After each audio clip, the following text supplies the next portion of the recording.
Football നിയമങ്ങൾ മനസ്സിലാക്കുവാനും മറ്റുള്ളവർക്ക് പകർന്നു കൊടുക്കുവാനും വേണ്ടിയാണ് ഇത്തരം ക്ലിപ്പിങ്ങുകൾ നിങ്ങളുമായി പങ്കുവെക്കുന്നത്. ഞാൻ AK മാമുക്കോയ, കേരളത്തിലെ ആദ്യത്തെ FIFA referee.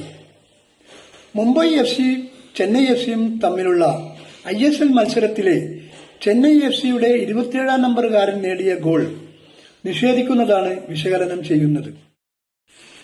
Mumbai FCയുടെ goal keeper ക്രോസിൽ നിന്ന് പന്ത് തട്ടി സേവ് ചെയ്ത് മുന്നോട്ട് കയറിയ സമയത്താണ് 22 നമ്പറുകാരനായ ചെന്നൈ FCയുടെ കളിക്കാരൻ തന്റെ കൂട്ടുകാരനായ 27 നമ്പറുകാരന് പന്ത് പാസ് ചെയ്യുന്നത്. ആ സമയത്ത് 27 നമ്പർ കളിക്കാരന്റെ മുമ്പിൽ മുംബൈ FCയുടെ ഒരു കളിക്കാരൻ മാത്രമാണ് ഉള്ളത്. എന്താണ് ഓഫ്സൈഡ് നിയമം എന്ന് പരിശോധിക്കാം.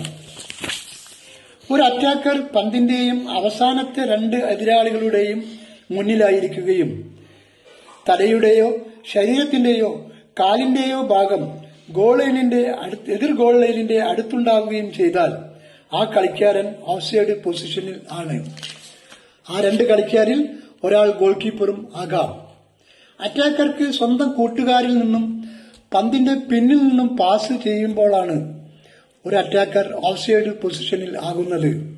പന്ത് സ്വീകരിക്കുന്ന സമയത്തല്ല എന്ന് ഓർക്കണം. എന്നാൽ പൊസിഷനിൽ ആകുന്നത് കൊണ്ട് മാത്രം ഓഫ്സൈഡ് വിളിക്കുവാൻ പാടില്ല. ആ അറ്റാക്കർ ഓഫ്സൈഡിൽ പറയുന്ന 3 കുറ്റങ്ങളിൽ ഏതെങ്കിലും ഒരെണ്ണം ചെയ്താൽ മാത്രമേ ഓഫ്സൈഡ് വിളിക്കുവാൻ പാടുള്ളൂ. ഇവിടെ 27 നമ്പറുകാരൻ ഹെഡ് ചെയ്യുമ്പോൾ അയാളുടെ മുന്നിൽ മുംബൈ FCയുടെ ഒരു കളിക്കാരൻ മാത്രമാണ് ഉള്ളത്. അദ്ദേഹം അവിടെ കളിക്കുവാൻ വേണ്ടി ശ്രമിക്കുന്നതാണ് കാണുന്നത്. അതുകൊണ്ട് 27 നമ്പർ കളിക്കാരൻ ഓഫ്സൈഡാണ്. റഫറിയുടെ തീരുമാനം ശരിയാണ്.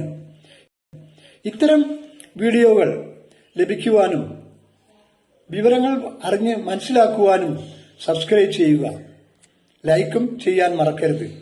Thank you.